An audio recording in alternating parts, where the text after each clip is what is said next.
Thank you, Mr. Speaker. It is glaring hypocrisy when you have Republicans on the other side of the aisle trying to create definitions and say Rashida wants to annihilate people, when Max Miller himself went on TV and said we're turning Gaza into a parking lot and we want to annihilate Palestinians. Nobody condemned him on that side of the aisle. What is true here is that every single one of them has not acknowledged the fact that Palestinians are dying in the tens of thousands, but will continue to say it is us who are not acknowledging humanity. Rashida will stand strong. Gentlelady's time has expired. Movement. The debate on the House floor opened with fiery accusations of hypocrisy as Democrats accused Republicans of ignoring inflammatory remarks from their own members while singling out Ilhan Omar. One representative pointed to comments by Max Miller, who once said he wanted to turn Gaza into a parking lot, yet faced little backlash. This framing immediately set the tone of double standards, showing how one side is quick to condemn Omar while overlooking equally or more extreme rhetoric within their own ranks. For viewers, this highlighted the raw tension and selective outrage that often dominates Washington. When Max Miller took the floor, he framed Omar as unfit for her role on the House Foreign Affairs Committee. He stressed that this committee carries immense responsibility for America's credibility abroad, shaping national security, peace efforts, and global diplomacy. According to him, Omar's past remarks have eroded that credibility, especially since even Israel itself barred her from entry in 2019. By laying out these credentials, Miller wasn't just questioning Omar's words, he was challenging her very legitimacy to represent the U.S. in global affairs. I would yield 6 minutes to Max Miller from the great state of Ohio. The gentleman is recognized for 6 minutes. Thank you, Mr. Speaker, and I thank the gentleman from Mississippi for yielding. Mr. Speaker, the House Committee on Foreign Affairs has broad jurisdiction over national security and foreign policy, peacekeeping and peace enforcement, international law, and the promotion of democracy, and many other critical issues that require its members to be both objective and credible. Members of the Committee on Foreign Affairs represent the United States abroad and are regarded as credible emissaries of American foreign policy. Their words have significant weight in guiding our relations with other countries and are relied upon by world leaders. Most importantly, our allies such as Israel, the forever home of the Jewish people. One of Miller's strongest moments came when he recalled how Israeli Prime Minister Benjamin Netanyahu denied Ilhan Omar entry into Israel. He quoted Netanyahu's statement that, while Israel respects all U.S. political parties, it would not welcome anyone actively promoting boycotts or efforts to delegitimize the state. Miller argued this was undeniable proof that Omar had disqualified herself from serving as an impartial voice in foreign policy. If one of America's closest allies views her as biased and unwelcome, he asked, how could she credibly serve as an emissary on the Foreign Affairs Committee? Miller then doubled down on the historical depth of the U.S.-Israel relationship, a partnership he described as one of America's most reliable alliances for more than 75 years. Israel has stood with us through every major Middle Eastern conflict, he said, helping to protect U.S. interests and regional stability. To him, Omar's inability or unwillingness to engage constructively with Israel represented not just a diplomatic weakness but a direct threat to that enduring alliance. His message was clear: anyone who cannot respect or cooperate with one of America's strongest allies should not be in a position to shape its foreign policy. The point landed hard, drawing applause from Republicans and underscoring the immense political and emotional weight Israel carries in U.S. politics. But what happens when a committee member is no longer viewed as a credible emissary of our foreign policy?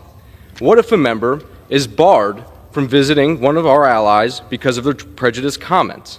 How can members who are unable to engage with our allies in a constructive manner be considered credible members of the committee? Well, the gentlelady's discriminatory comments disqualified her from traveling to Israel in 2019. Prime Minister of Israel, Benjamin Netanyahu, would not allow Representative Omar to enter, saying, "We respect all political parties in the United States equally. However, we will also respect ourselves. Whoever comes to impose boycotts on us and to deny the legitimacy of the State of Israel, we will not allow them entry." Yes, the gentlelady disqualified herself from entry into one of the most important countries allied with the United States. Over the past 75 years, Israel has been a steadfast ally of the United States. Israel has stood by us through the volatility in the Middle East and this alliance has been critical to our own national security. How can someone not welcomed by one of our most important allies serve as an emissary of American foreign policy on the Foreign Affairs Committee? And given her biased comments against Israel, Miller then brought up one of the most infamous controversies in Omar's political career, her 2019 tweet suggesting that political support for Israel was all about the Benjamins. He argued that her words repeated an age-old anti-Semitic trope, one that linked Jewish influence to money and political power. Even Democratic leadership at the time, including Speaker Nancy Pelosi, condemned the remark. By resurfacing that moment, Miller reminded the chamber that criticism of Omar had once been bipartisan, not just a Republican talking point.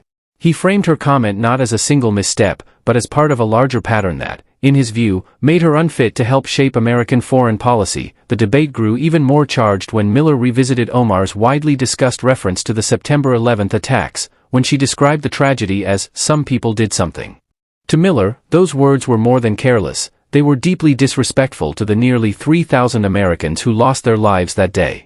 He personalized the moment, noting that thousands of Americans, himself included, chose to enlist in the armed forces in the wake of 9/11 to defend their country.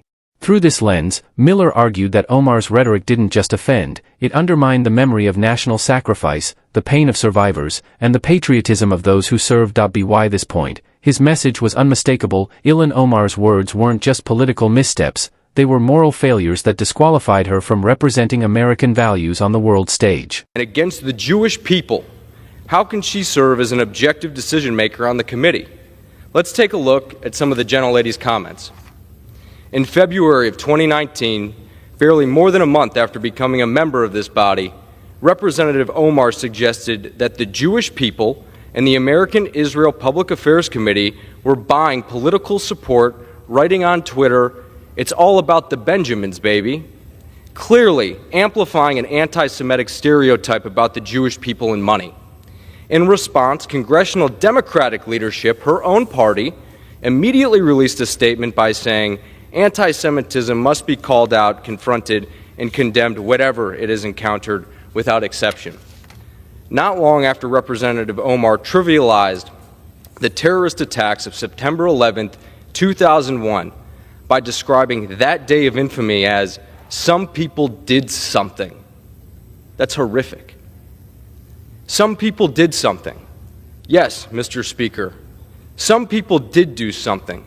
Some people committed evil acts of terrorism and killed nearly 3,000 Americans.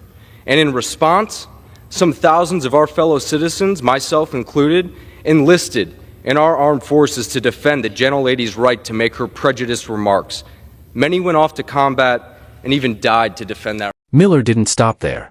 He also condemned Omar for previously equating the United States and Israel with groups like the Taliban and Hamas. To him, this comparison was not only false, it was offensive.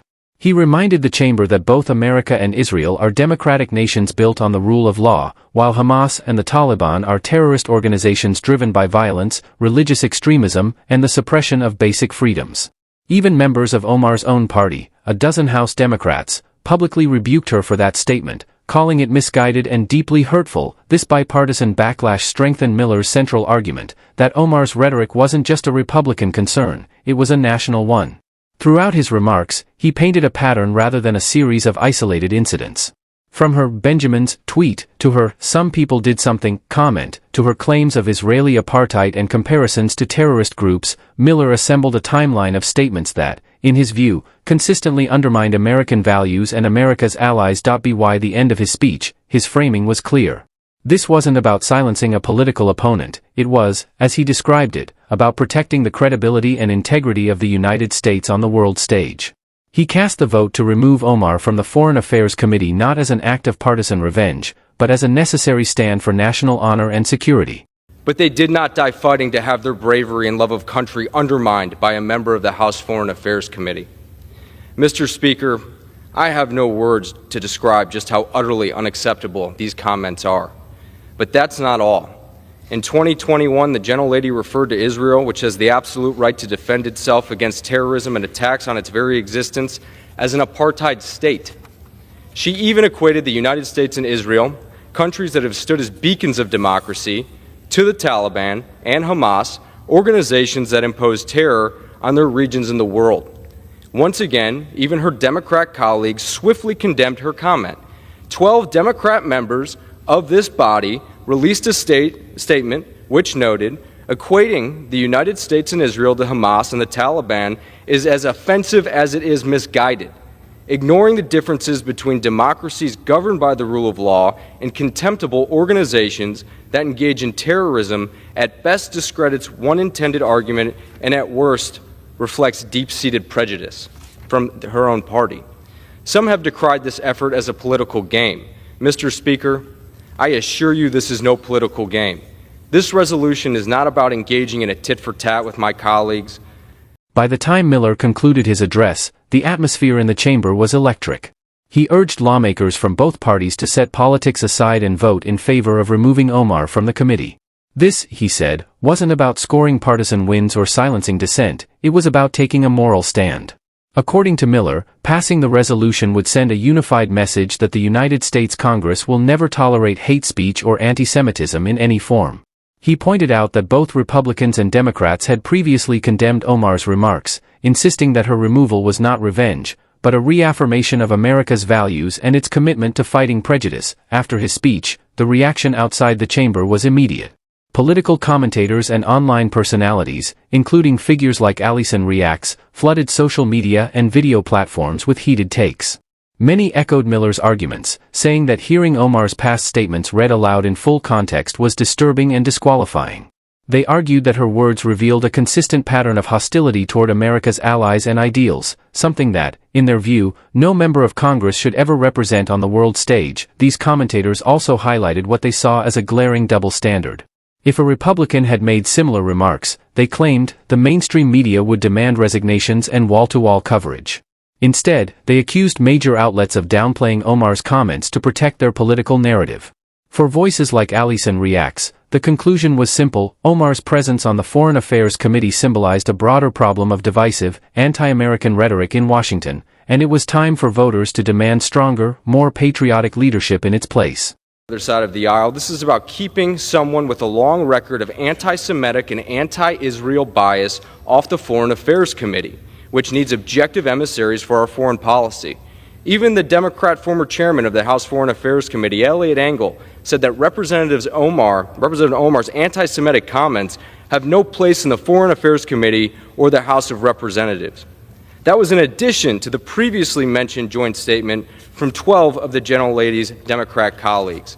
The facts are clear. Representative Omar has espoused anti-Semitic and anti-Israel rhetoric time and again. She cannot be an objective contributor to the work of the committee, and she has brought dishonor to the House of Representatives. This body, this committee, which is viewed by nations around the world as speaking for Congress on matters of international importance and national security, should not have a seat for a member who would bring such dishonor to that committee. I encourage all of my colleagues on both sides of the aisle to support this resolution, to say with one voice that the United States House of Representatives does not condone hate, and to reaffirm we will always condemn anti-Semitism.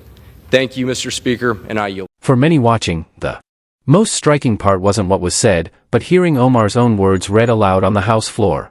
The Benjamin's comment, the "some people did something" line, and the Taliban comparison hit differently when spoken together. It felt like real-time accountability. Republicans framed her remarks as disrespectful to soldiers and 9/11 victims, while Democrats faced criticism for condemning her words but still defending her seat. Commentators like Allison Reacts called it a clear double standard, saying a Republican would have been forced to resign. By reading her remarks publicly, Miller and his allies sent a message: Congress won't tolerate rhetoric they see as anti-American. The takeaway was clear: America needs leaders who defend its values, not divide it.